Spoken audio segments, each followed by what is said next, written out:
कृष्णा। स्वागत है आपका कृष्ण पुस्तक के आज के सत्र में। तो पिछले सत्र में हम चर्चा किए थे किस प्रकार से भगवान की कृपा को प्राप्त किया जाए। भगवान की कृपा यानी कि मान्यता। तो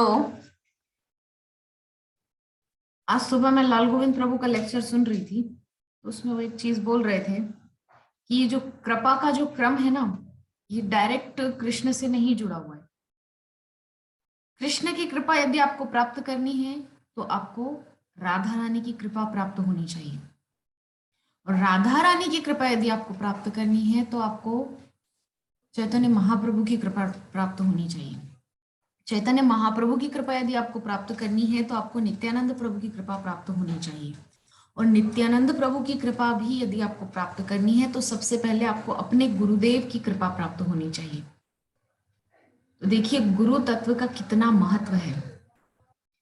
और यहाँ गुरु का मतलब सिर्फ वो नहीं जो आपको गुरु मंत्र दीक्षा देंगे, सिर्फ वो ही गुरु नहीं होते हैं। उसके अतिरिक्त जहां से भी आपको शिक्षा मिले, जहां से आपको कृष्ण भक्ति में आगे बढ़ने का मार्गदर्शन प्राप्त हो, गोलोक वृंदावन के मार्ग का जो आपको पथ बताए, जो उस मार्ग पे बढ़ने की आपको विधि बताए, वो गुरु है।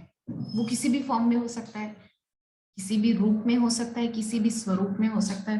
तो जैसा कि हम सब जानते हैं, श्रीमद् भागवतम में जब प्रहलाद जी महाराज अपने गुरु यानी कि दत्तात्रेय, हम सबके साथ हम सबको ये लगता है कि भगवान प्रहलाद जी महाराज के गुरु जो हैं वो नारद जी हैं, लेकिन नहीं, प्रहलाद जी महाराज के गुरु दत्तात्रेय हैं। हाँ, नारद जी से भी उनको शिक्षा प्राप्त हुई, यद्यपि नारद जी से ही उनकी शिक्षा का जो है प्रारंभ हुआ था, किंतु उनके जो गुरु हैं वो है दत्तात्रेय। तो दत्तात्रेय जी से जब उनकी भेंट हुई प्रहलाद जी महाराज की, प्रहलाद जी को शिक्षा देने के लिए दत्तात्रेय जी ने अपने 24 गुरुओं का वर्णन किया था। यद्यपि वहां प्रहलाद जी महाराज जब उनसे मिले थे तब प्रहलाद जी महाराज को दत्तात्रेय ने केवल अपने 2 गुरुओं के बारे में बताया, मधुकार महासर्पो लोकेस्मिन्नौ गुरुत्तमो। मधुकार यानी कि मधुमक्खी, हनी बी, और महासर्प यानी कि अजगर, बड़ा होता है ना इसीलिए उसको महासर्प कहा गया है। लेकिन जब बाद में प्रहलाद जी महाराज की भेंट यदु महाराज से हुई, जिन यदु वंश में भगवान श्री कृष्ण आगे जाकर के प्रकट हुए थे, उन यदु महाराज से जब प्रहलाद जी महाराज की भेंट हुई तो यदु महाराज को दुखी देख करके प्रहलाद जी महाराज ने उनको ये सजेशन दिया, ये सलाह दी कि आप मेरे गुरुदेव श्री दत्तात्रेय जी महाराज के चरणों में जाइए, निस्संदेह आपके कष्टों से आपको मुक्ति मिलेगी। यदु महाराज बहुत कष्ट में थे उस समय, बहुत उनको कुछ मानसिक परेशानी थी। जब यदु महाराज दत्तात्रेय, जो कि भगवान का ही एक अवतार है, दत्तात्रेय भगवान की शरण में गए तो यदु महाराज को वहां पर दत्तात्रेय ने अपने 24 गुरुओं का उल्लेख वहां पर वर्णन किया है। प्रहलाद जी महाराज के समय तक तो केवल 2 ही गुरु थे, लेकिन बाद में और इस प्रकार से गुरु वहां पर हुए। तो सूर्य है, चंद्र है, अग्नि है, जल है, वायु है, पृथ्वी है, आकाश है, पर्वत है, कपोत, कपोत कपोतनी का जोड़ा यानी कि कबूतर और कबूतर की पत्नी का जोड़ा, इस प्रकार से पिंगला वैश्या और कुंवारी कन्या, और बहुत सारे जो है वहां पर गुरुओं का वर्णन श्री दत्तात्रेय जी महाराज ने यदु महाराज को किया है। तो ये सब यहाँ पर मैं क्यों कह रही हूँ, ये बात पूरी उठ रही है मान्यता यानी कि कृपा। तो कृपा जो है वो थोड़ा सा वाया मीडियम से आती है, वो डायरेक्टली नहीं आती, वाया मीडियम से आती है। और वाया मीडियम से जब वो आती है तो वो प्योरिफाइड होती है, और वैसे तो प्योरिफाइड ही, भगवान श्री कृष्ण अगर डायरेक्टली हम पर कृपा करेंगे तो वो प्योरिफाइड ही होगा। लेकिन अगर इतने रास्तों से गुजर कर आती है तो वो सब कृपा सबकी मिक्स हो जाती है। तो कृष्ण की कृपा में राधा रानी की कृपा मिल जाती है, उसके पश्चात महाप्रभु की कृपा मिल जाती है, नित्यानंद प्रभु की कृपा मिल जाती है, और सबसे बड़ा गुरु की कृपा मिल जाती है। तो वही बात कि गुरु किसी भी फॉर्म में हो सकता है। अब देखिए दत्तात्रेय जी को कहां कहां से शिक्षाएं मिली है। तो शिक्षा गुरु आपके अनेकों हो सकते हैं, अनगिनत हो सकते हैं, काउंटलेस हो सकते हैं, बट दीक्षा गुरु, इनिशिएशन जिनसे आपको हो, आपका इनिशिएशन जहां पर हो, आपको दीक्षा जहां पर मिले, वो गुरु एक ही होना चाहिए, उसमें परिवर्तन नहीं होना चाहिए। तो ठीक है, हम आगे बढ़ते हैं। एतदर्थ चैतन्य चरितामृत में बताया गया है कि श्री कृष्ण और गुरु की सेवा साथ साथ करनी चाहिए, और इस रीति से कृष्ण भावनामृत में प्रगति करनी चाहिए। देखिए अभी हम गुरु तत्व के, मैंने तो यहाँ पढ़ा भी नहीं था, और यहाँ गुरु के तत्व बने होता है। गुरु तत्व बहुत महत्वपूर्ण है। कबीरदास जी ने ऐसे ही तो नहीं कह दिया ना, कबीरदास जी बहुत महान विभूति थे। कबीरदास जी का जन्म कहाँ हुआ, कबीरदास जी की मृत्यु कैसे हुई, ये आज तक किसी को पता नहीं है। कबीरदास जी ऐसे ही गंगा में बहते हुए एक मुसलमान पति पत्नी को, जिनके संतान नहीं थी, उनको मिल गए, तो उन्होंने पालन पोषण किया, तो इस प्रकार से वो मुसलमान परिवार में पले बढ़े हैं। और उनकी मृत्यु के विषय में भी कोई कुछ नहीं जानता, कहाँ गए, एक कुटिया में जाकर के लेट गए थे, और सारे गांव वाले प्रतीक्षा कर रहे थे कि कबीरदास जी बाहर आएंगे, लेकिन जब जाकर के देखा है तो वहां पर केवल पुष्प थे, उनका शरीर नहीं था। तो ऐसी महान विभूति कबीरदास जी हैं।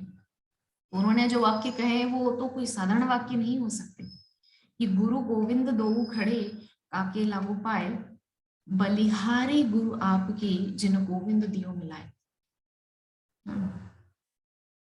तो गुरु तत्व की महत्ता इससे हम समझ सकते हैं।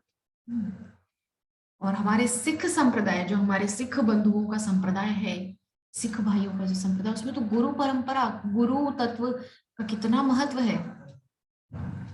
गुरु नानक देव जी, गुरु तेग बहादुर, इस प्रकार से बहुत सारे उसमें गुरु हुए हैं, है ना। तो ठीक है, हम समझ गए कि गुरु और कृष्ण की सेवा जो है वो साथ साथ करनी चाहिए। इस रीति से कृष्ण भावनामृत में प्रगति करनी चाहिए। तो गुरु के निर्देश में की गई श्री कृष्ण की सेवा ही प्रामाणिक सेवा है। यानी कि गुरु का निर्देश, यानी कि डायरेक्शंस, गुरु के डायरेक्शंस में अगर आप कृष्ण की सेवा करते हैं तो वो प्रामाणिक होती है, वो बोनाफाइड होती है। यानी कि आप अपने मन से कृष्ण की सेवा कर रहे हैं। सेवा से मतलब सिर्फ अर्चा विग्रह की सेवा नहीं, भक्ति मार्ग में आप जो कुछ भी करते हैं वो सब कृष्ण की सेवा ही है। यानी कि प्रचार भी एक सेवा है, भगवान की कथा को लोगों को सुनाना, हरिनाम का प्रचार करना, ये भी सेवा है। तो ये सब गुरु के निर्देश में होना चाहिए। गुरु के निर्देश में होने से ये सब कुछ मतलब प्योरिफाइड होता है, बोनाफाइड होता है, इसमें कहीं त्रुटि नहीं हो सकती, क्योंकि हम अपना मेंटल स्पेकुलेशन, यानी कि हम अपना मनोविज्ञान लगाएंगे तो भूल होने की संभावना है, क्योंकि हम जो मनुष्य हैं, हमारी इंद्रियां अपूर्ण है।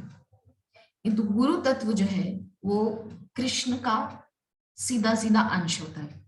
श्री चैतन्य चरितामृत का अध्ययन करने पर पाया, जो पहला ही अध्याय था आदि लीला का, शायद पहला ही अध्याय था, शायद पहला या दूसरा अध्याय, जो स्पिरिचुअल मास्टर यानी कि आध्यात्मिक गुरु पर ही वो पूरा अध्याय है। तो उसमें बताया है कि गुरु तत्व को साधारण हमारी तरह मनुष्य समझने की भूल नहीं करना चाहिए। गुरु तत्व कृष्ण का सीधा सीधा अंश है, या यूं कहिए कृष्ण ही गुरु का रूप बना करके हमारे पास आते हैं। क्योंकि हमको डायरेक्टली कृष्ण तो डायरेक्शंस देने नहीं आ सकते कि ऐसा करो वैसा करो, तब तो लोग पार्शियल पार्शियल पार्शियल कहेंगे उनको कि आप पार्शियलिटी करते हैं, पक्षपात करते हैं। तो इसीलिए कृष्ण गुरु का वेश धारण करके अपने भक्तों के निकट रहते हैं और उनको अपने ही निर्देशों में अपने पास आने का मार्ग बताते हैं, है ना? कितनी अच्छी बात। तो गुरु तत्व कृष्ण का ही अंश है, या मैं सीधे सीधे शब्दों में कहूं तो गुरु कृष्ण ही है, क्योंकि कृष्ण से मिलाने की सामर्थ्य कृष्ण में ही है, किसी साधारण मनुष्य में नहीं है। तो हम समझ गए क्योंकि गुरु श्री कृष्ण के अभिव्यक्त प्रतिनिधि होते हैं। देखिए कितनी सुंदर बात, जिसका वर्णन कर रहे थे वही लाइन यहाँ पर आ गई। ये चैतन्य चरितामृत में है ना, इसीलिए तो देखिए एक दर्थ चैतन्य चरितामृत में बताया गया है। ये पहले आदि लीला का पहला या दूसरा अध्याय, मुझे इस समय स्मरण नहीं आ रहा है, लेकिन उसका नाम ही है स्पिरिचुअल मास्टर। उसमें पूरा हमारा जो गुरु तत्व है, आध्यात्मिक गुरु, उसके विषय में पूरी अच्छे से विस्तृत चर्चा है। तो गुरु तत्व जो है वो प्रामाणिक अभिव्यक्त प्रतिनिधि है, भगवान के बिल्कुल प्रामाणिक प्रतिनिधि है। श्रील विश्वनाथ चक्रवर्ती ठाकुर कहते हैं कि जब कोई गुरु को संतुष्ट कर लेता है तब वह परमेश्वर को संतुष्ट कर लेता है। ये देखिए बिल्कुल वही बात क्या कह रहे हैं कि जब कोई गुरु को संतुष्ट कर लेता है तो वह परमेश्वर को संतुष्ट कर लेता है। कैसे? अभी हम क्या चर्चा कर रहे थे कि कृष्ण ही गुरु तत्व में अपने आप को विस्तारित करते हैं, है ना? तो जब कृष्ण ही है, गुरु को संतुष्ट करना मतलब परमेश्वर को संतुष्ट करना। तो गुरु रूप में कृष्ण ही आए हैं ना, तो हम गुरु को संतुष्ट कर रहे हैं तो कृष्ण तो संतुष्ट हो ही जाएंगे, क्योंकि वो एक ही है। एक श्लोक मुझे यहाँ पर याद आ रहा है कि भक्ति भक्त भगवंत गुरु चतुर नाम वपु एक, तिनके पद वंदन किए नाशत विघ्न अनेक। चारों वर्ड बहुत ध्यान से सुनिएगा। भक्ति, भक्त, भगवंत और गुरु, चतुर नाम बपु एक, बपु यानी कि शरीर। भक्ति भगवंत, भक्ति मतलब जो भक्ति महारानी जिसके माध्यम से हम भगवान को प्राप्त करते हैं। भक्ति यहाँ पर क्या है? साधन है। भक्ति भक्त, भक्त कौन है? साधक है। और भगवंत क्या है? साध्य है। तो साधन, साधक और साध्य है। और गुरु, गुरु है माध्यम। ये है चार तत्व। तो भक्ति भक्त भगवंत गुरु चतुर नाम वपु एक, यानी कि ये नाम चारों अलग है लेकिन शरीर एक ही है ना?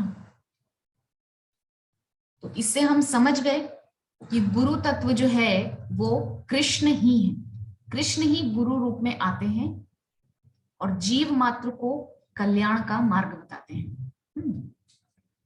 ये बहुत ध्यान देने वाली बात है, नोट डाउन करने वाली बात है कि भक्ति भक्त भगवंत गुरु चतुर नाम बपु एक। भक्ति क्या है? साधन है। हम भक्ति का साधन करके भगवान को पा रहे हैं। भगवान, भक्त क्या है? साधक है। हम साधक हैं और हमारा साधन क्या है? भक्ति। और हमारा साध्य क्या है? भगवान श्री कृष्ण। तो भक्ति भक्त भगवंत और गुरु है माध्यम। भक्ति भक्त भगवंत गुरु चतुर नाम बपु एक, तिनके पद वंदन किए नाशत विघ्न अनेक, है ना? यह ठीक किसी शासकीय कार्यालय में कार्य करने जैसा है। हमें विभागीय अध्यक्ष के निरीक्षण में कार्य करना होता है। यदि विभाग का निरीक्षक किसी व्यक्ति विशेष के कार्य से संतुष्ट ना हो तो उसकी पदोन्नति एवं वेतन वृद्धि स्वयमेव एक मिनट, हमें विभागीय अध्यक्ष के निरीक्षण में कार्य करना होता है। यदि विभाग का निरीक्षक किसी व्यक्ति विशेष के कार्य से संतुष्ट हो तो उसकी पदोन्नति एवं वेतन वृद्धि स्वयमेव हो जाती है ना। तो यहाँ पर क्या कहना चाह रहे हैं, यदि विभाग का, हमें विभागीय अध्यक्ष के निरीक्षण में कार्य करना होता है। विभागीय अध्यक्ष कौन है, गुरु। यदि विभाग का निरीक्षक किसी व्यक्ति विशेष के कार्य से संतुष्ट हो, निरीक्षक यानी कि गुरु, अगर वो हमारी सेवा से संतुष्ट होंगे तो क्या होगा, पदोन्नति, वेतन वृद्धि, प्रमोशन हो जाएगा, सैलरी इंक्रीज हो जाएगा।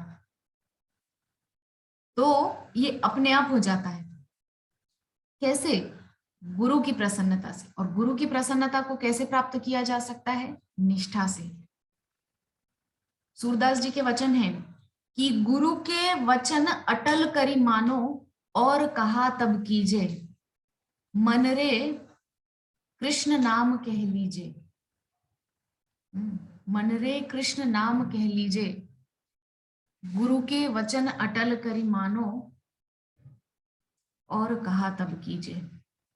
गुरु ने जो कह दिया उसको अटल करके मानना चाहिए, नहीं कि गुरु तत्व पे जो है संदेह नहीं करना चाहिए। तब यहाँ पर एक कहानी मुझे याद आ गई छोटी सी। एक गुरुदेव थे, एक आश्रम था उनका, और कुछ उनके शिष्य, उसमें 300-400 कुछ शिष्य उनके रहते थे साथ में। तो एक जो शिष्य था वो बहुत सीधा साधा सा बेचारा, बहुत सिंपल सा, सेवा में ही रहता था, सब समय गुरुदेव जी की सेवा में ही निरंतर लगा रहता था। बाकी थोड़ा शिष्य ठीक है, अपनी तरफ से सभी सेवा कर रहे थे। लेकिन तब क्या होता है कि गुरु महाराज जो है वहां पर उनका जो है पतन हो जाता है। पतन किस प्रकार से होता है, एक लड़की को लेकर आ जाते हैं आश्रम में, अपने साथ रखते हैं, उसी के साथ दिन भर बातें करते हैं, उसी के साथ सारा समय व्यतीत करते हैं। धीरे धीरे आश्रम में से सारे जो उनके शिष्य चेले थे वो सब छोड़ छोड़ के भाग गए आश्रम। अरे कि बोले क्या करना है, ये तो महाराज का तो पतन हो गया है और ये तो बोले ऐसे हैं। लेकिन वो जो एक सीधा साधा सा सिंपल सा शिष्य था वो नहीं गया छोड़ के। वो, उसकी निष्ठा थी कि गुरु महाराज जो करना करें ठीक है, हमको उस पर कुछ करने की जरूरत नहीं है, अपनी तरफ से कोई उस एक्शन पे हमको कोई रिएक्शन नहीं देना है। उसका ये मानना था गुरु महाराज जो करे सो ठीक। अब एक बार उसकी गुरु में निष्ठा, मैं निष्ठा पर यहाँ पर ये कहानी सुना रही हूँ। निष्ठा शब्द मैंने अभी कहा ना कि गुरु में निष्ठा, गुरु की यहाँ पर क्या बात आई थी कि यदि विभाग का निरीक्षक किसी व्यक्ति विशेष के कार्य से संतुष्ट हो। निरीक्षक कौन है, गुरुदेव। गुरुदेव संतुष्ट कैसे होंगे, निष्ठा से। निष्ठा पर ये कहानी मैं सुना रही हूँ। तो निष्ठा जब होती है तो उसका क्या मायने होता है। तो वो जो गुरु महाराज है वो उस लड़की के साथ रहते, सब समय जो है कमरे में बंद रहते और इस प्रकार से, और ये सब चल रहा था। तो एक दिन वो लड़का इतना सीधा, उसकी भक्ति से भगवान प्रसन्न हो गए। भगवान चतुर्भुज नारायण साक्षात विमान लेकर के वहां प्रस्तुत हो गए। विमान लेकर के भगवान श्री नारायण, श्री जगदीश भगवान, श्री लक्ष्मीपति, श्री हरि, श्री विष्णु उसके सामने आ गए और आकर के उससे बोलते हैं कि हे पुत्र, तुम्हारी भक्ति से, तुम्हारे सरल व्यवहार से हम बहुत प्रसन्न हैं। चलो हम तुमको अपने धाम ले जाने के लिए आए हैं। तो निष्ठा पे ही मैं बता रही हूँ आपको। तो उस शिष्य ने कहा कि अच्छा ठीक है, आप रुकिए, मैं अपने गुरुदेव से आज्ञा लेकर के आता हूँ। तो भगवान ने कहा ठीक है, जाओ आज्ञा ले आओ, कोई दिक्कत नहीं, खड़े हैं हम, थोड़ा सा प्रतीक्षा कर लेंगे। तो भगवान खड़े हैं, भगवान को प्रतीक्षा करवा रहा है और गुरुदेव से आज्ञा लेने गया है। अब गया गुरुदेव के पास, तो गुरुदेव से पूछ रहा है कि हे गुरुदेव, मतलब गुरुदेव उस लड़की के साथ कमरे में सो रहे थे, रात्रि का समय था, दरवाजा खटखटाया। गुरुदेव बोले क्या हुआ, इतनी रात को दरवाजा खटखटा रहे? बोले गुरुदेव बाहर विमान आया है, भगवान श्री हरि मुझे ले जाने के लिए आए हैं। तो जरा मैंने सोचा उनको खड़ा करके आया हूँ, वेट कर रहे हैं मेरा, आप मुझे आज्ञा दीजिए कि मैं आपकी सेवा से निवृत्त होकर अब भगवत धाम, आपकी कृपा से मुझे भगवान का दर्शन हुआ और मुझे वो ले जाने के लिए आए हैं। तो जिस गुरु की कृपा से ये हुआ है उनसे मैं थोड़ा आज्ञा तो ले लूं। तो वो लड़का आज्ञा लेने आया है। गुरुदेव ने कहा अच्छा, भगवान साक्षात नारायण हरि विमान लेकर तुझे लेने के लिए आए हैं? बोले हाँ, मुझे लेने के लिए आए हैं। तो एक काम कर, अपने भगवान से पूछ कि गुरु महाराज को भी साथ में ले जाना पड़ेगा। बोले ठीक है गुरु जी, अभी अभी जाकर बात करता हूँ भगवान से। भगवान के पास आया वापस पलट करके, तो बोल रहा है कि मैं तो चलूंगा आपके साथ, लेकिन एक शर्त है, मेरे गुरुदेव को भी लेकर के चलना पड़ेगा। बोले अरे ऐसा कैसे हो सकता है, वो तो पतन हो गया उनका, क्या वो महिला के साथ रहते हैं सब समय, सारे आश्रम में से सब सन्यासी ब्रह्मचारी सब भाग गए। बोले नहीं नहीं, उसको थोड़ी लेकर जा सकते। बोले ठीक है तब आप जाओ, अगर गुरुदेव को आप नहीं ले जा सकते तो मैं भी नहीं आऊंगा, मैं यहाँ ठीक हूँ मेरे गुरुदेव की सेवा में, आप जाओ, आपका विमान लेकर के आप जाओ। भगवान बोले ठीक है जाओ, लेकर आओ अपने गुरुदेव को भी। गया दौड़ के फिर से, बोले गुरुजी मान गए, भगवान मान गए, चलो चलो चलो आप भी चलो। गुरुजी बोले कि गुरुजी को आ सकती है उस औरत से? गुरुजी बोले कि मैं भी चलूंगा, पर ये जो माता जी है ना तुम्हारी, इनको भी साथ में ले जाना पड़ेगा, ये यहाँ क्या करेगी बेचारी मेरे बिना। तो गुरुजी की बात सुन के वो बोलता हाँ बिल्कुल ठीक है, मैं भी भगवान से बात करता हूँ। फिर आया है भगवान के पास दौड़ करके, बोलता है कि गुरुजी के जो साथ में वो जो माता जी रहती है ना, वो भी जाएंगी साथ में, क्योंकि वो यहाँ क्या करेंगी अकेली माता जी। बोले नहीं नहीं, उस औरत को हम नहीं ले जा सकते, उस औरत की वजह से ही तो सारा आश्रम खाली हो गया है, उस एक औरत की वजह से सारे ब्रह्मचारी सन्यासी आश्रम छोड़ के भाग गए, तुम्हारे गुरुजी का पतन हो गया, सारा भ्रष्ट हो गया सारा उनका धर्म। नहीं नहीं, उसको नहीं ले जा सकते। तो बोले जाओ जाओ जाओ, फिर आप जाओ, ना मैं जाऊंगा ना मेरे गुरुजी जाएंगे ना वो माता जी जाएंगी, अब आप खुद चले जाओ जाओ। भगवान ने बोला ठीक है दादा चल, तू भी चल, तेरा गुरु भी चले और वो माता जी भी चले। तो ये यहां मैंने क्यों सुनाई ये कहानी, निष्ठा। उस व्यक्ति की अपने गुरु में निष्ठा, गुरु का पतन हो गया उससे उसको फर्क नहीं पड़ता, उसने अपनी तरफ से गुरु की सेवा में, गुरु के प्रति निष्ठा में कमी नहीं रखी। समझने वाली बात यहाँ पर जो हमारे लिए है वो ये है, गुरु तत्व में जो है हमको अपनी तरफ से कभी कोई फॉल्ट नहीं देखना चाहिए, दोष दृष्टि, यद्यपि दोष दृष्टि तो किसी के भी प्रति होना ही नहीं चाहिए, किंतु विशेषकर कुछ लोग बहुत बड़े वाले होते हैं, बहुत महान होते हैं, वो सीधा गुरु पे अटैक करते हैं। एक महाशय थे, उन्होंने गुरु जी को शादी में बुलाया था कि गुरु महाराज प्लीज शादी में आप आइएगा, मेरी शादी है फलाना दिन। इन गुरु जी नहीं आए, तब वो तो शुरू हो गया, बोले देखिए साहब ऐसा है, गुरुजी आए नहीं, अब वो तो क्या है कि जहां बड़ा बड़ा डोनेशन मिलता है वहां जाते हैं। देखिए व्यक्ति की पहुंच देखो, सीधा गुरु महाराज पे अटैक किया है, वैष्णव अपराध भी किया तो छोटा मोटा नहीं, बड़ा वाला, सीधा गुरु महाराज। तो समझने वाली बात यह है, गुरु तत्व पे हमको अपनी तरफ से उंगली नहीं उठानी चाहिए। तो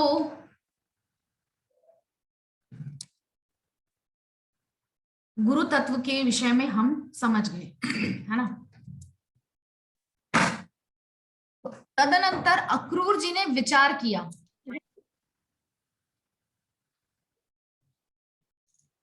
जब श्री कृष्ण एवं बलराम जी मेरे व्यवहार से प्रसन्न हो जाएंगे तो निश्चय ही वे मेरा हाथ पकड़ लेंगे।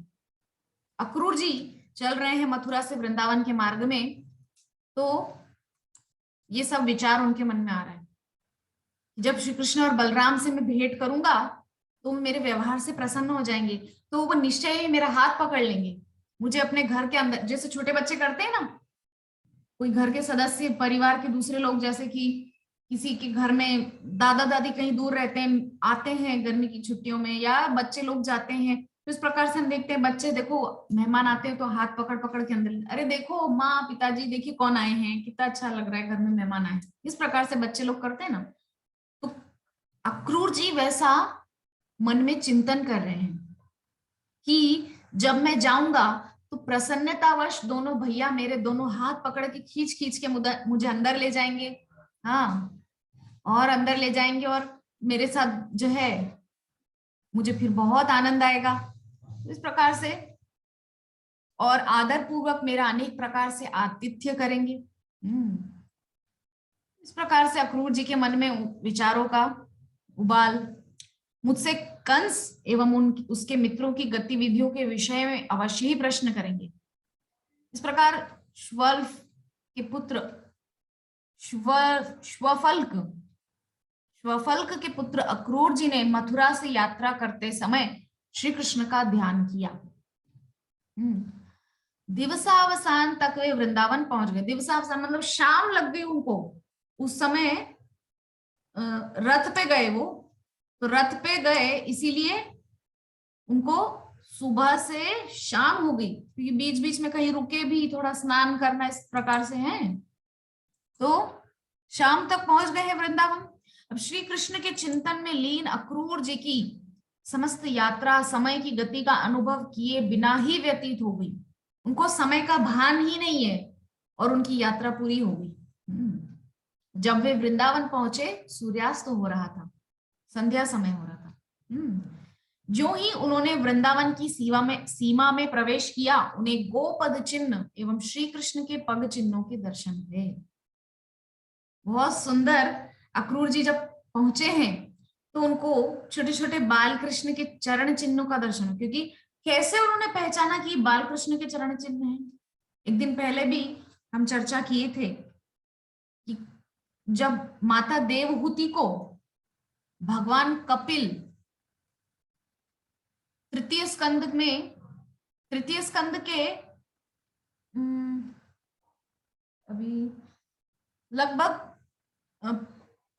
25वें अध्याय से लेकर 33वें अध्याय तक तृतीय स्कंद में कपिल भगवान माता देवहूति को वर्णन कर रहे हैं, सांख्य योग का, भक्ति योग का, ज्ञान योग का, बहुत सुंदर सुंदर जो है वहां पर वर्णन कर रहे हैं श्री कपिल देव, जो कि भगवान के अवतार है। मैं भगवान के अवतार जो कपिल हैं उनकी यहाँ पर चर्चा कर रही हूँ। एक और कपिल हुए, उनके विषय में मैं जानती नहीं हूँ, लेकिन श्रीमद् भागवतम में श्रील प्रभुपाद ने उनके विषय में भी वहां पर कहा है, किंतु उनका जो दिया गया ज्ञान है वो सब व्यर्थ है, उसका कोई मायने नहीं है ना।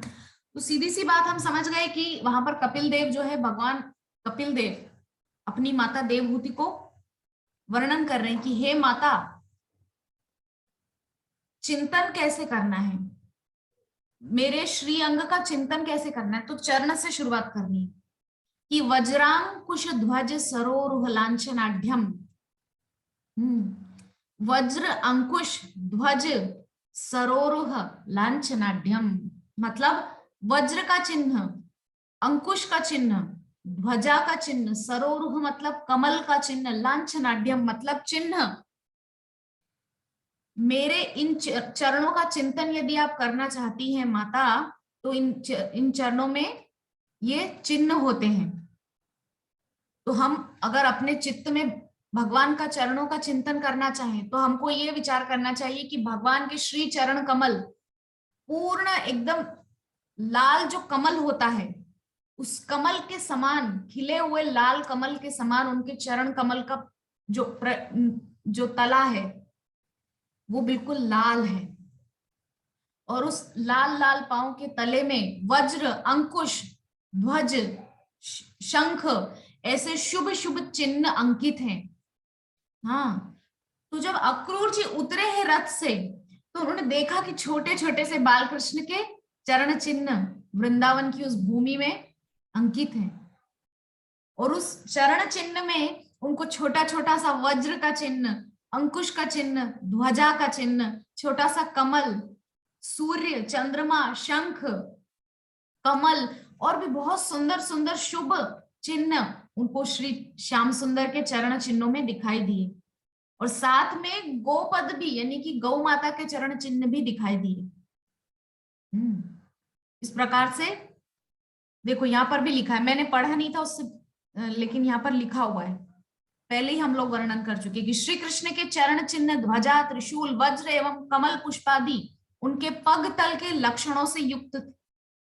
भगवान के जो चरण का तला होता है, पैरों का तला, वो एकदम लाल होता है। हमने देखा है राधा माधव के चरण कितने लाल हैं। हाँ, और उसमें सुंदर सी पैंजनिया, पायल कितनी सुंदर लगती है, और तुलसी उसमें चिपकाए रहते हैं। तो कभी कभी आंखें बंद करके ऐसा चिंतन करना चाहिए कि हमारा अंतिम समय आ गया है और इन चरण कमलों को हमने कस करके पकड़ लिया, ऐसे करके दोनों चरणों को ऐसे पकड़ लिया है बस, और भगवान से बोल रहे हैं बस ये एकमात्र आश्रय है, हम और कोई आश्रय नहीं जानते। ये सरेंडर करने की, ये आत्मसमर्पण करने की, सबसे आत्मनिवेदन करने की जो नवम भक्ति है, नवदा भक्ति में जो सबसे लास्ट भक्ति, हम सब नवदा भक्ति का सेमिनार में देख चुके हैं, आत्मनिवेदनम मतलब अपने आप को पूरा दे देना। बहुत सुंदर वैष्णव गीत है ना कि मानुष देहो गेहो जो किछु मोर उर्पिलु तुआ पदे नंद किशोर। मने जो कुछ भी जिसको मैं अपना समझ रहा या रही हूं, वो सब आपके चरणों में दे दिया है, हे नंद किशोर। बहुत सुंदर भाव है ना।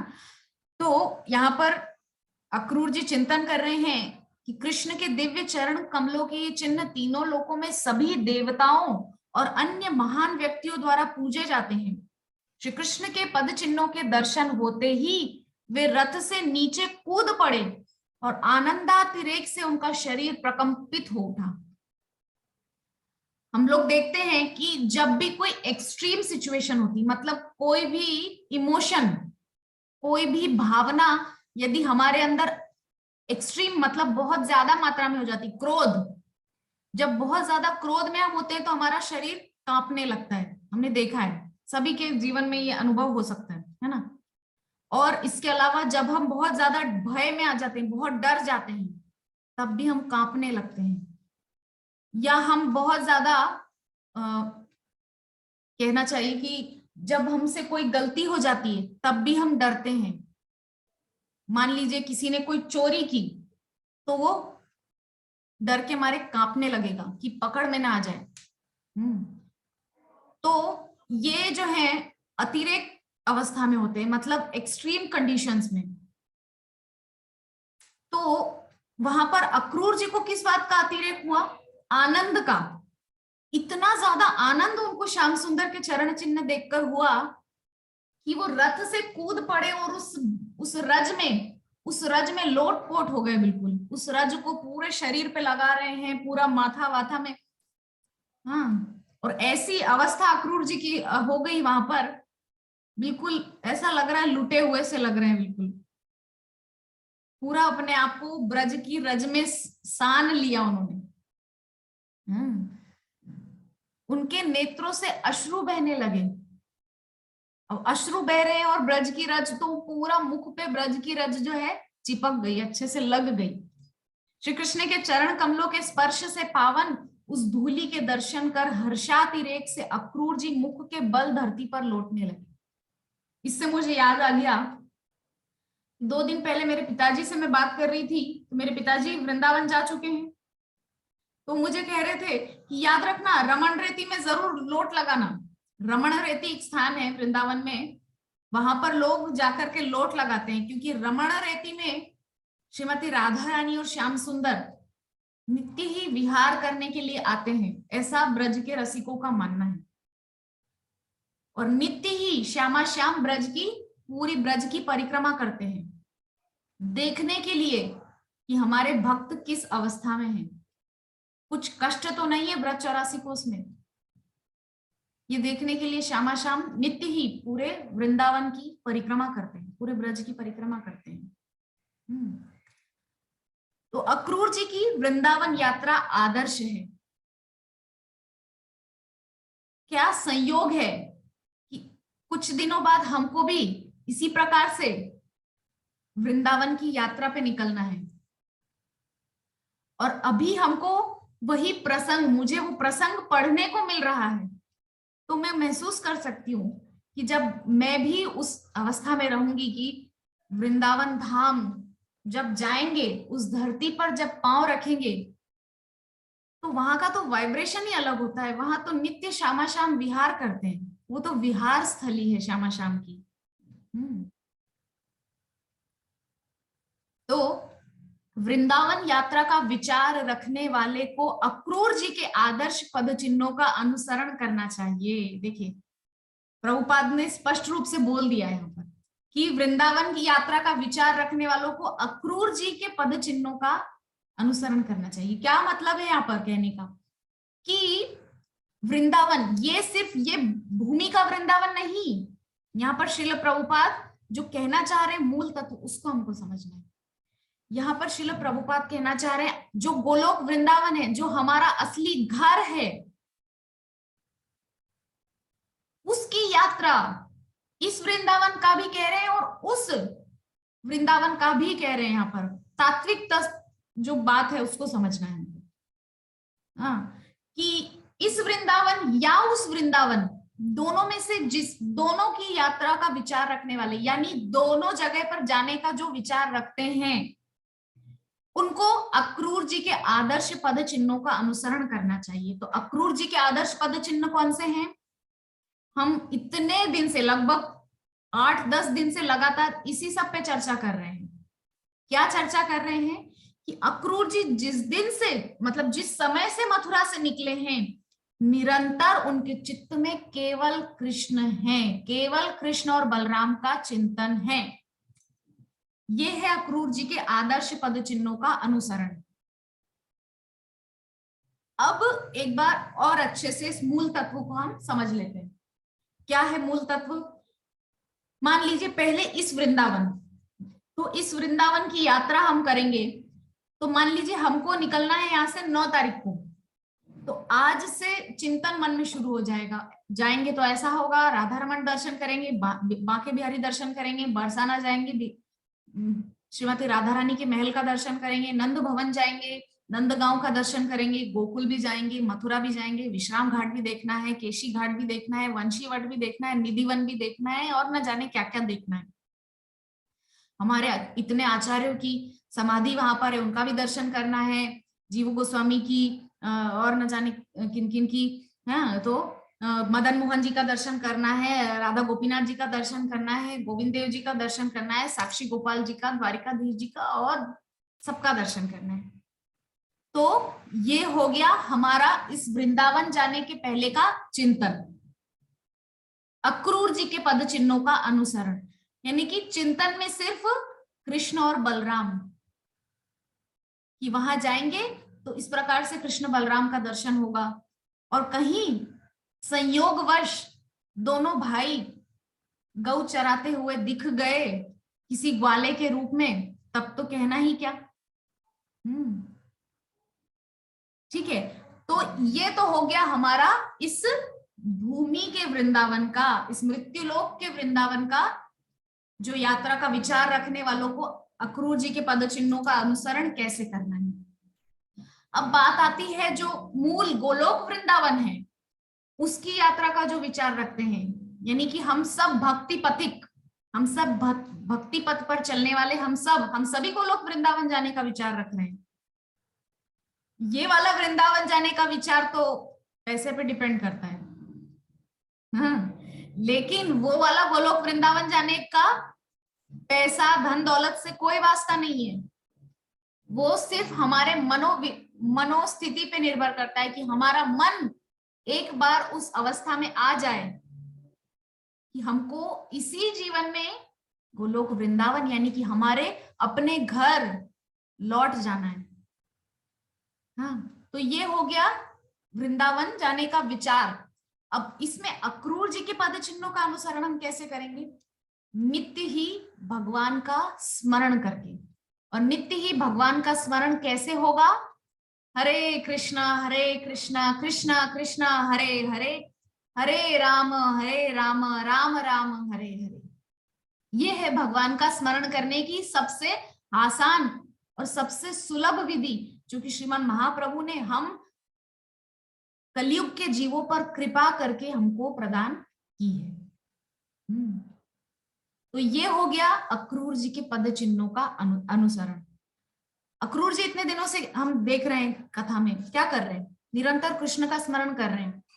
जाऊंगा तो कृष्ण ऐसा करेंगे, कृष्ण जो है आकर के मेरे से गले लग जाएंगे, कृष्ण मेरे हाथ पकड़ के मुझे घर के अंदर खींच कर ले जाएंगे, कृष्ण मुझे चाचा जी करके पुकारेंगे, या कृष्ण मुझे क्या करके पुकारेंगे, कृष्ण करेंगे ये करेंगे, कृष्ण वो करेंगे, कृष्ण से ये बोलूंगा, कृष्ण से।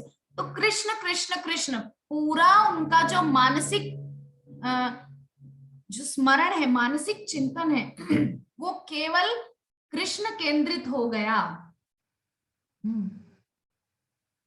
तो हमको भी यही करना है, बस सिंपल।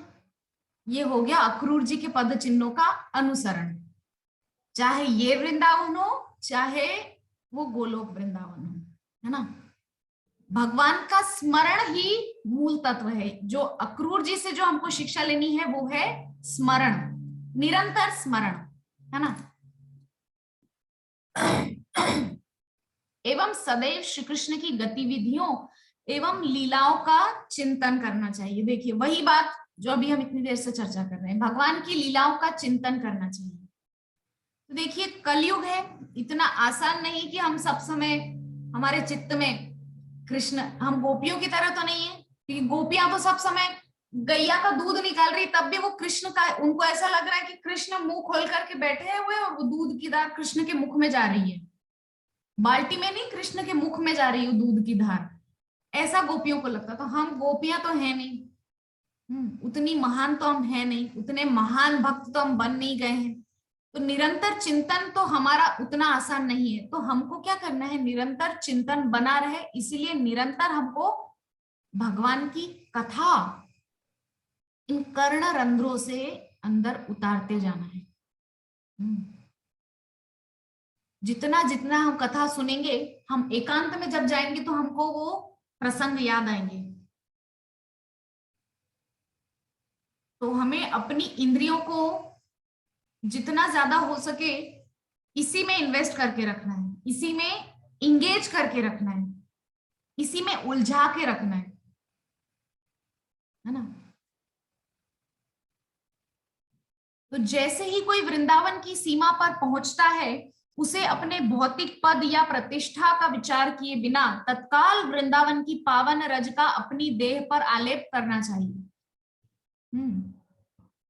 यहाँ पर बहुत स्पष्ट रूप से बोल दिया है कि आप भले मुख्यमंत्री, प्रधानमंत्री, राष्ट्रपति कुछ भी सही हो, कोई से भी मंत्री फंत्री कुछ भी हो आप, लेकिन वृंदावन की पावन रज का अपने मस्तक पर या अपने बदन पर, अपने देह पर आलेप करना चाहिए।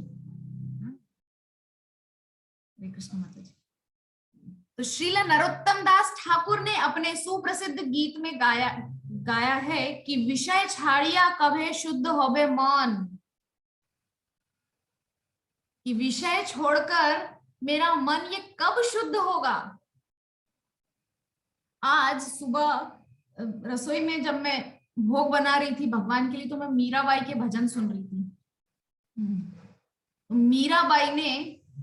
मीराबाई के जो भजन है वो सुनने में ऐसा लगेगा कि कोई बहुत ही भावुक व्यक्ति ने लिखे हैं, लेकिन उन भावुक भजनों में भी बहुत गूढ़ तत्व है। वो बुद्धि समझने वाली बुद्धि समझ सकती है।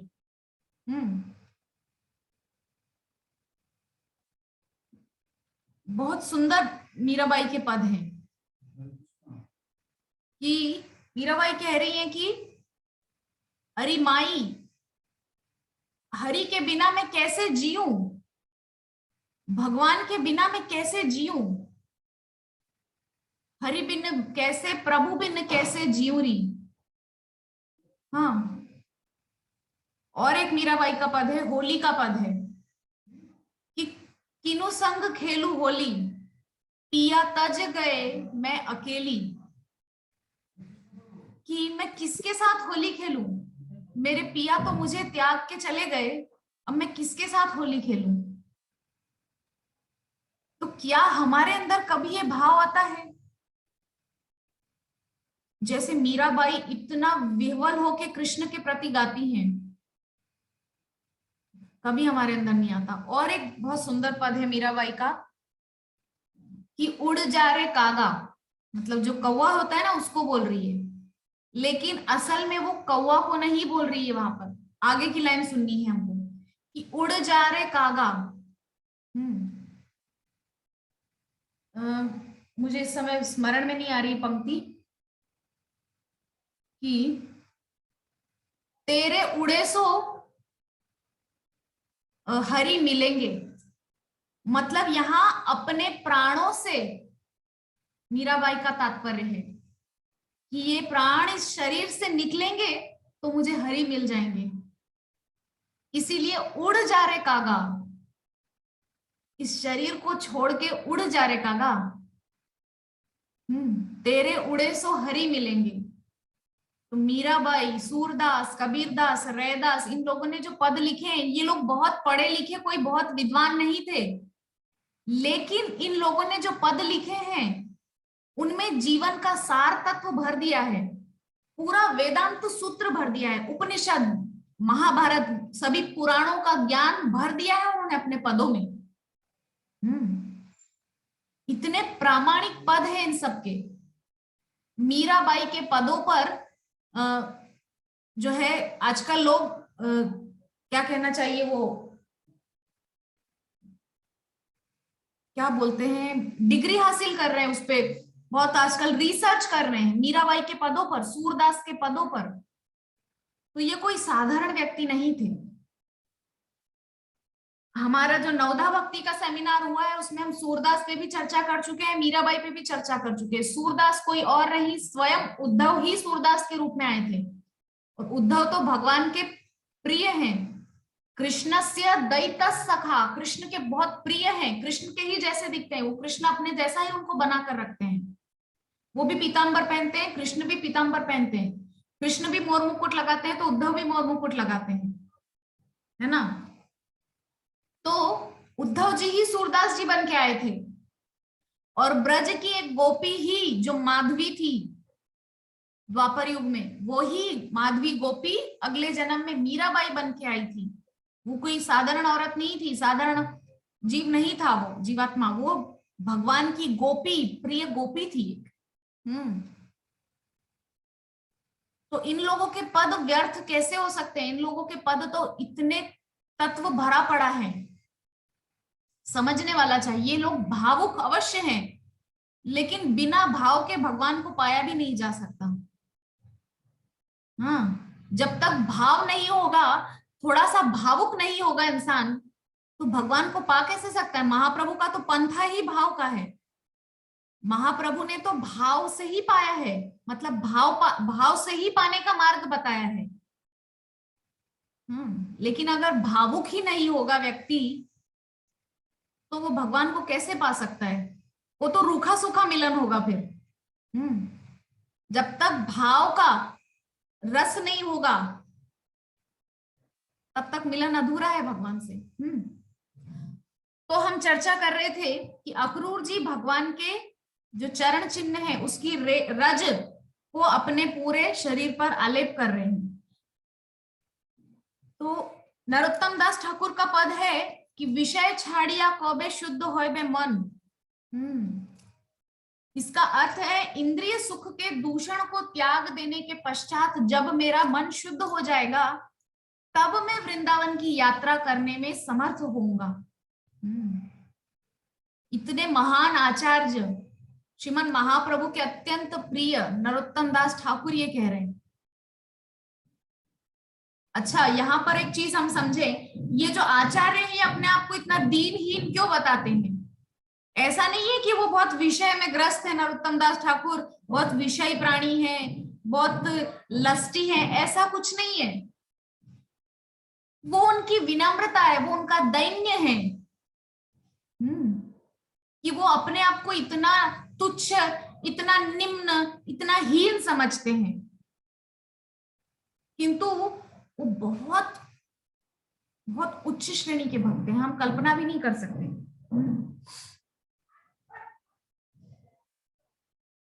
श्रील भक्ति विनोद ठाकुर का जो बहुत प्रसिद्ध गीत है, हे गोपीनाथ, तो अपने आप को वहां पर श्रील भक्ति विनोद ठाकुर विषय बोल रहे हैं, तो क्या वो विषय हैं? अगर वो विषय होते तो क्या उनके उनके घर में भक्त शिरोमणि भक्ति सिद्धांत सरस्वती ठाकुर जैसा सूर्य चमकता? कभी नहीं। वो एक महान भक्त थे, तभी तो उनके घर में ऐसा महान भक्त आया है। तो वहां पर वो ये पदों में ये लोग भक्त, महान भक्त जो इस तरीके के वाक्य डालते हैं, वो अपना दैन्य, अपनी विनम्रता दिखाने के लिए। तो वास्तव में केवल टिकट क्रय करके कोई वृंदावन नहीं जा सकता। बहुत सुंदर बात यहाँ पर कह रहे हैं कि केवल टिकट करके कोई वृंदावन नहीं जा सकता। अक्रूर जी ने वृंदावन जाने की प्रक्रिया को दर्शाया है, और क्या प्रक्रिया है वो हम कुछ देर पहले ही उस पर चिंतन कर चुके हैं कि कोई भी यदि वृंदावन जाने का विचार रखता है तो उसको अक्रूर जी के पद चिन्हों का अनुसरण करना है। अक्रूर जी के पद चिन्ह यानी कि निरंतर कृष्ण का चिंतन। निरंतर कृष्ण का चिंतन जो है आपकी वृंदावन यात्रा को सुगम बना देगा। ठीक है, तो ठीक है, आज के सत्र को यही विश्राम देते हैं। कल कोशिश करेंगे कि अध्याय पूरा हो जाए। बहुत दिन हो गए, ये अध्याय इतना सुंदर है कि इसके एक एक पृष्ठ पे मुझे 2-2, 3-3 दिन लग गए।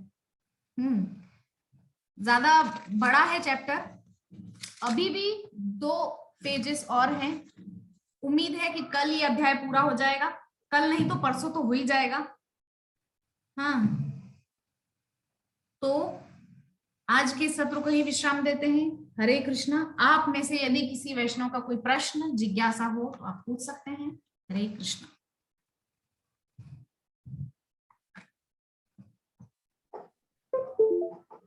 कृष्णा माता जी। हरे कृष्णा माता जी, धन्यवाद, प्रणाम। माता जी, और जो बता रही हैं वृंदावन के विषय में, जितना बता रही थी कि इस जगह ये है वे है, वे सारे चीज वृंदावन में जाने के बाद से सब कुछ दिखाई, मतलब सब कुछ से दर्शन हो जाएगा। आप कौन से वृंदावन की बात कर रही है? प्रकट वृंदावन की या अप्रकट वृंदावन की? यानी कि प्रकट में यही वृंदावन माता जी जहाँ आप जा रही हैं, वही वृंदावन की बात कर रहे हैं। क्यों दर्शन नहीं होगा? जी माता जी, बहुत सारे बात बताएंगे। ये जो हमारा उत्तर प्रदेश का वृंदावन है, इसी की बात कर रही है ना आप? जी जी माता जी, इसी का बात कर रहे हैं। आप जाएंगे तो आपको सब दर्शन हो जाएगा। राधा रमण जी के दर्शन हो जाएंगे, बांके बिहारी जी के दर्शन हो जाएंगे, राधा गोपीनाथ जी के, राधा दामोदर जी के, अद्वैत वट है वहां पर। इसके अलावा बहुत बड़े बड़े संतों के आश्रम हैं, यमुना का तट है, वंशी वट है, कालीदह है, केशी घाट है, अक्रूर घाट है, मथुरा में विश्राम घाट है, गोकुल है, गोकुल में महावन है, और इसके अलावा वृंदावन में निधि वन है। जी माता जी, उसी के बात कर रहे हैं। हुए तो धाम वाला जो गोलक वृंदावन है, वो तो भगवान ले जाएंगे तो वहां तो थोड़ी हम देख पाएंगे।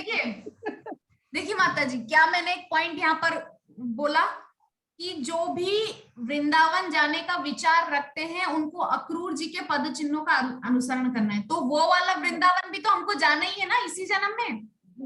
जी आपको कंफर्म टिकट है ना? आपने तो पहले ही बोल दिया प्रभु जी की क्लास में। जी माता जी, एकदम बोल दिए हैं, सो एकदम मतलब उस पर निश्चित हैं हम। तो आपको अक्रूर जी की जो प्रोसेस है उसको फॉलो करना है। अक्रूर जी की प्रोसेस क्या है? निरंतर कृष्ण का चिंतन। कि जब मैं गोलोक वृंदावन पहुंच जाऊंगी ना, तो मैं ऐसा करूंगी, कृष्ण को रोज अपने हाथों से नहलाऊंगी, अपने हाथों से श्रृंगार करूंगी, अपने हाथ से भोग बना के खिलाऊंगी, अपने हाथ से सुलाऊंगी। ये सब आपको प्रोसेस फॉलो फॉलो करनी है, अक्रूर जी की चिंतन करना है। है ना? ठीक है माता जी। जी माता जी। और कोई जिज्ञासा? हरे कृष्णा माता जी। तो ठीक है, हमारे साथ अनामिका माता जी। अनामिका माता जी, आपका कोई प्रश्न है? अच्छा, ये माता जी रागी के रोटी बनाए, रागी। वाह, बहुत सुंदर। तो ये आपको ये भी चिंतन करना है कि ये मैं यहाँ पे भी बना रही हूँ, मुझे यहाँ से मुक्त होने के बाद गोलोक वृंदावन में भी यही काम करना है। तो ये अभी आप ये प्रैक्टिस कर रहे हैं, आप वहां जाकर के आपको परफॉर्मेंस देना है। अभी आप प्रैक्टिस कर रहे हैं। जरूर देंगे, इसके लिए पीछे नहीं है हम। हाँ, एकदम वहाँ जो भी बना करके खिलाना होगा हमसे बनेगा, सो जो भी बना के खिलाएंगे भगवान के, कृष्ण भगवान के, और उनके साथ और लोग रहेंगे उनको भी खिलाएंगे। हमको इसमें बहुत मजा आता है, खिलाने में बहुत मजा आता है। बना के खिलाने में गरम गरम जो हमसे होता है बहुत मजा आता है। वाह, इतना खुशी से बनाते हैं, खिलाते हैं। तब तो आप पक्का यशोदा मैया वाला पद पाएंगी कृष्ण के पास जाकर के, क्योंकि कृष्ण बहुत शौकीन है खाने के। जी माता। बहुत बड़े खवैया हैं वो। आपको पता नहीं जगन्नाथ जी को कितनी बार भोग लगता है दिन में? पुरी में दिन भर भोग लगता है जगन्नाथ जी को, दिन भर। जी माता जी। हाँ, ये जो हमारे कुछ ठाकुर हैं वृंदावन में, राधा वल्लभ जी हैं, राधा वल्लभ जी, ये रोज शादी करते हैं, रोज दूल्हा बनते हैं, बहुत शादी करते हैं। और हमारे जगन्नाथ जी पुरी में, जो जगन्नाथ बलदेव और सुभद्रा हैं, मेरे प्रभु जी की बात नहीं कर रही हूँ मैं जगन्नाथ जी की बात कर रही हूँ, भगवान जगन्नाथ जी की बात कर रही हूँ। तो वो जो जगन्नाथ जी हैं वो बहुत खाते हैं, बहुत खाने के शौकीन है। आप खिलाए जाओ उनको दिन भर प्रेम से, मना नहीं करेंगे खाने में कभी भी। बहुत बड़े खवैया हैं। जी माता जी। जी जी। और हमारे बांके बिहारी जी रास रचैया हैं, बहुत रास रचाने के शौकीन हैं। और आपको मैं बताऊं, राधा रमन लाल जी जो है हमारे वृंदावन में, जो कि हमारे गौड़ीय परंपरा में ही एक अलग धारा में है। यद्यपि है वो महाप्रभु की ही धारा में, लेकिन महाप्रभु के पश्चात वो धारा थोड़ा अलग हो गई। जो गोपाल भट्ट गोस्वामी है महाप्रभु के पार्षद, उनके शालिग्राम में से ही प्रकट हुए श्री राधा रमन लाल जी। तो राधा रमन लाल जी जो है वो बहुत ही बहुत छोटे से ठाकुर है। वृंदावन के सबसे छोटे ठाकुर श्री राधा रमन लाल जी हैं, सबसे छोटे और सबसे लाडले हैं। वृंदावन के कई कई मंदिरों पर हमला हुआ, विग्रह मंदिर जगह बदली, लेकिन आज तक श्री राधा रमन लाल जी का विग्रह जहां था, गोपाल भट्ट गोस्वामी ने जहां रखा था, आज भी वही है। राधा रमन लाल जी के मंदिर को कोई मुसलमानों का हमला भी क्षति नहीं पहुंचा सका।